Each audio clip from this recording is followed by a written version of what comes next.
Olá, seja bem-vindo ao canal Decoreba. Se você quer memorizar a lei de forma mais rápida e eficiente, já comece assim. Curta, compartilhe e inscreva-se no canal Decoreba. Aqui o foco é direto ao ponto. Vamos começar. Constituição Federal de 1988, Seção 3. Do Superior Tribunal de Justiça. Artigo 104. O Superior Tribunal de Justiça compõe-se de, no mínimo, 33 ministros. Parágrafo único. Os ministros do Superior Tribunal de Justiça serão nomeados pelo Presidente da República. Dentre brasileiros com mais de 35 e menos de 70 anos de idade, de notável saber jurídico e reputação ilibada, depois de aprovada a escolha pela maioria absoluta do Senado Federal, sendo: inciso 1º, 1/3 dentre juízes dos tribunais regionais federais e 1/3 dentre desembargadores dos tribunais de justiça, indicados em lista tríplice, elaborada pelo próprio tribunal. Inciso 2º. 1/3 em partes iguais, dentre advogados e membros do Ministério Público Federal, Estadual, do Distrito Federal e territórios, alternadamente, indicados na forma do artigo 94. Artigo 105. Compete ao Superior Tribunal de Justiça. Inciso 1º. Processar e julgar. Originariamente. Alínea A. Nos crimes comuns, os governadores dos estados e do Distrito Federal.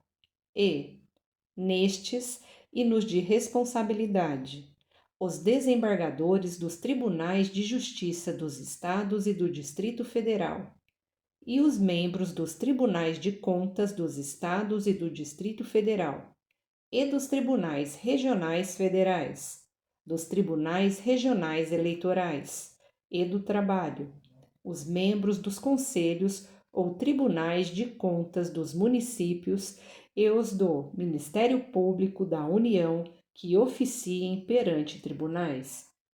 Alínea B.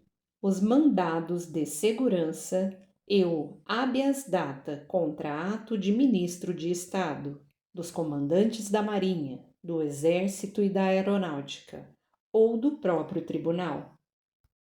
Alínea C. O habeas corpus, quando o coator ou paciente for qualquer das pessoas mencionadas na alínea A, ou quando o coator for tribunal sujeito à sua jurisdição, ministros de Estado ou comandante da Marinha, do Exército ou da Aeronáutica, ressalvada a competência da Justiça Eleitoral. Alínea D. Os conflitos de competência entre quaisquer tribunais, ressalvado o disposto no artigo 102, inciso 1º, alínea O, bem como entre tribunal e juízes a ele não vinculados e entre juízes vinculados a tribunais diversos.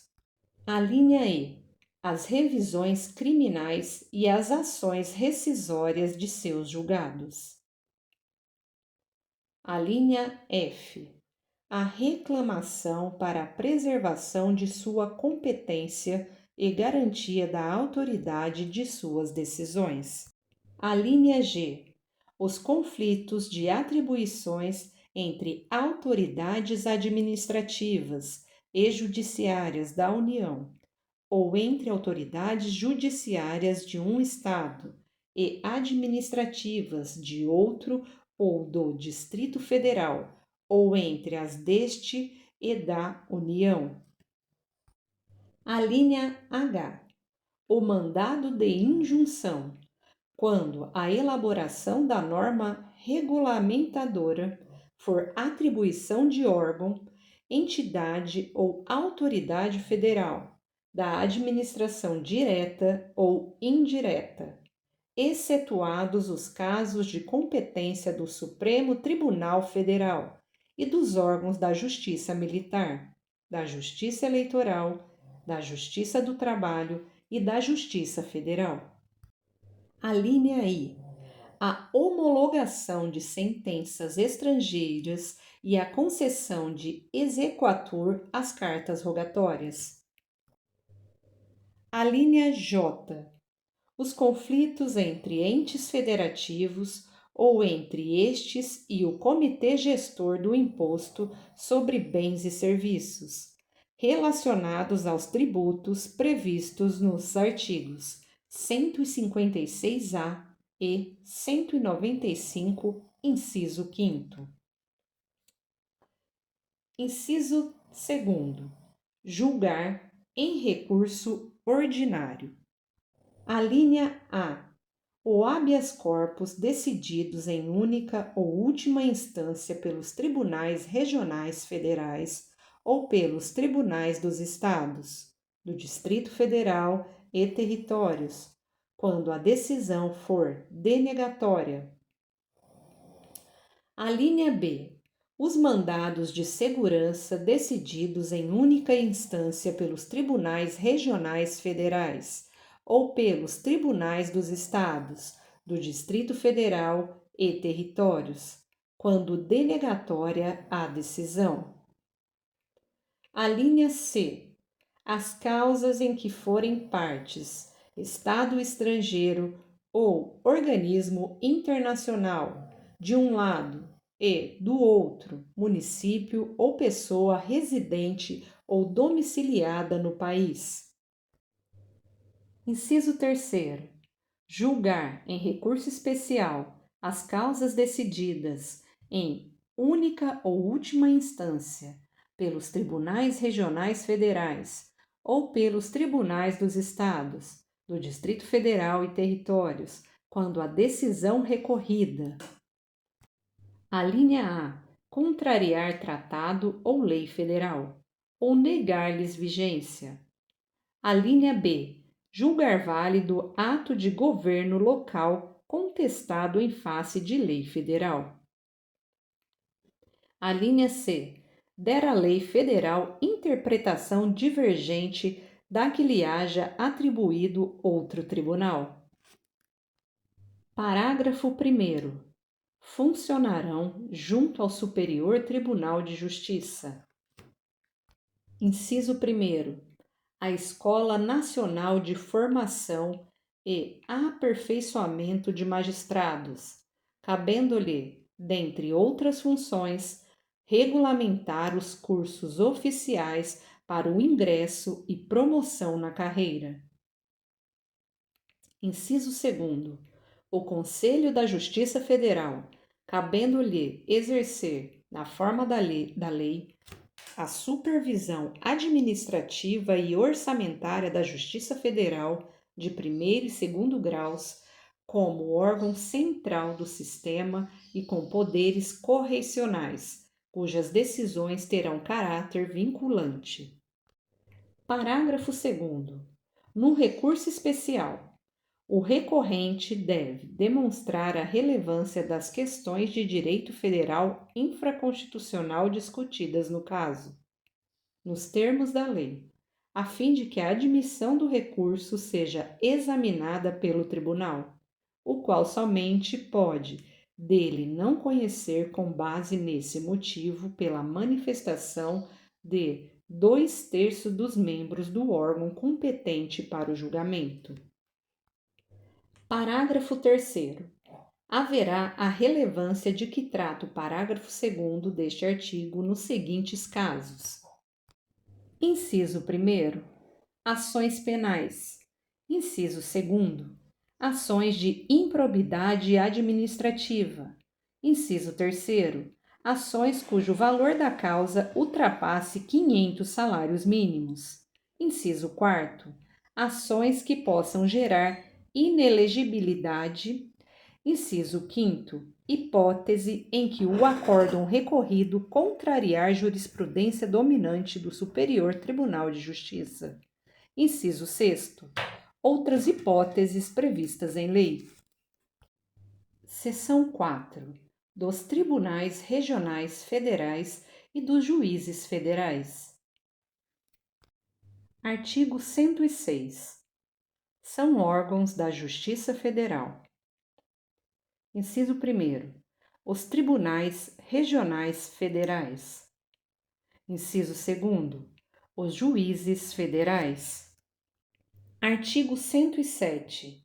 Os Tribunais Regionais Federais compõem-se de, no mínimo, 7 juízes, recrutados, quando possível, na respectiva região e nomeados pelo Presidente da República, dentre brasileiros com mais de 30 e menos de 70 anos de idade, sendo: inciso 1º, 1/5 dentre advogados com mais de 10 anos de efetiva atividade profissional e membros do Ministério Público Federal com mais de 10 anos de carreira. Inciso 2º, os demais mediante promoção de juízes federais com mais de 5 anos de exercício, por antiguidade e merecimento, alternadamente. Parágrafo 1º. A lei disciplinará a remoção ou a permuta de juízes dos tribunais regionais federais e determinará sua jurisdição e sede. Parágrafo 2º. Os tribunais regionais federais instalarão a justiça itinerante, com a realização de audiências e demais funções da atividade jurisdicional, nos limites territoriais da respectiva jurisdição, servindo-se de equipamentos públicos e comunitários.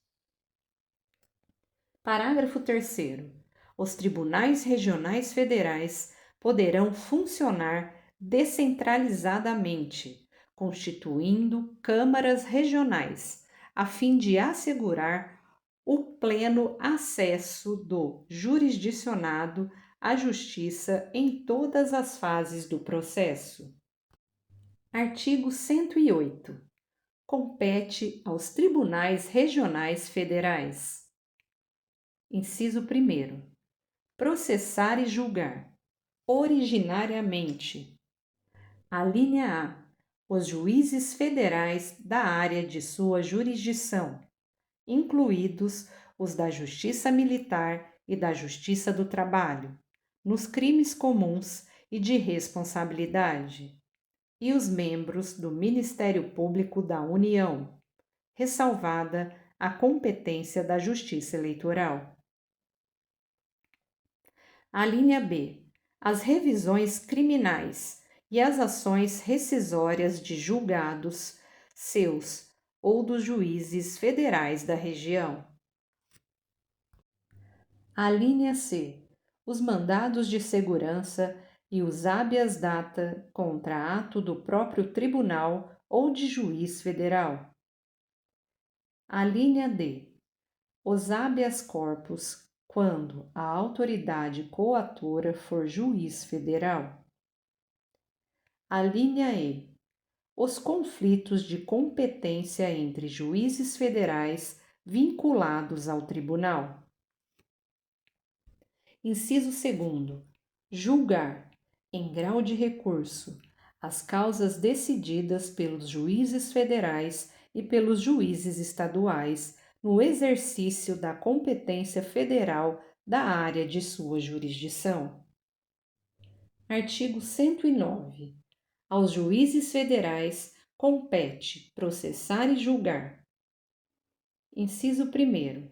As causas em que a União, entidade autárquica ou empresa pública federal forem interessadas na condição de autoras, rés, assistentes ou oponentes, exceto as de falência, as de acidentes de trabalho e as sujeitas à Justiça Eleitoral e à Justiça do Trabalho. Inciso 2º. As causas entre Estado estrangeiro ou organismo internacional e município ou pessoa domiciliada ou residente no país. Inciso 3º. As causas fundadas em tratado ou contrato da União com Estado estrangeiro ou organismo internacional. Inciso 4º. Os crimes políticos e as infrações penais praticadas em detrimento de bens, serviços ou interesses da União ou de suas entidades autárquicas ou empresas públicas, excluídas as contravenções e ressalvada a competência da Justiça Militar e da Justiça Eleitoral. Inciso 5º. Os crimes previstos em tratado ou convenção internacional, quando, iniciada a execução no país, o resultado tenha ou devesse ter ocorrido no estrangeiro, ou reciprocamente. Inciso 5º-A. As causas relativas a direitos humanos a que se refere o parágrafo 5º deste artigo. Inciso 6º. Os crimes contra a organização do trabalho e, nos casos determinados por lei, contra o sistema financeiro e a ordem econômica financeira. Inciso 7º. O habeas corpus, em matéria criminal de sua competência ou quando o constrangimento provier de autoridade cujos atos não estejam diretamente sujeitos a outra jurisdição. Inciso 8º. Os mandados de segurança e o habeas data contra ato de autoridade federal, excetuados os casos de competência dos tribunais federais. Inciso 9º. Os crimes cometidos a bordo de navios ou aeronaves, ressalvada a competência de justiça militar. Inciso 10. Os crimes de ingresso ou permanência irregular de estrangeiro, a execução de carta rogatória após o exequatur e de sentença estrangeira após a homologação, as causas referentes à nacionalidade, inclusive a respectiva opção e a naturalização. Inciso 11. A disputa sobre direitos indígenas. Parágrafo 1º. As causas em que a União for autora serão aforadas na seção judiciária onde tiver domicílio a outra parte. Parágrafo 2º. As causas intentadas contra a União poderão ser aforadas na seção judiciária em que for domiciliado o autor, naquela onde houver ocorrido o ato ou o fato que deu origem à demanda ou onde esteja situada a coisa, ou, ainda, no Distrito Federal. Parágrafo 3º. Lei poderá autorizar que as causas de competência da Justiça Federal, em que forem parte instituição de previdência social e segurado, possam ser processadas e julgadas na Justiça Estadual, quando a comarca do domicílio do segurado não for sede de vara federal. Parágrafo 4º. Na hipótese do parágrafo anterior, o recurso cabível será sempre para o Tribunal Regional Federal, na área de jurisdição do juiz de primeiro grau. Parágrafo 5º.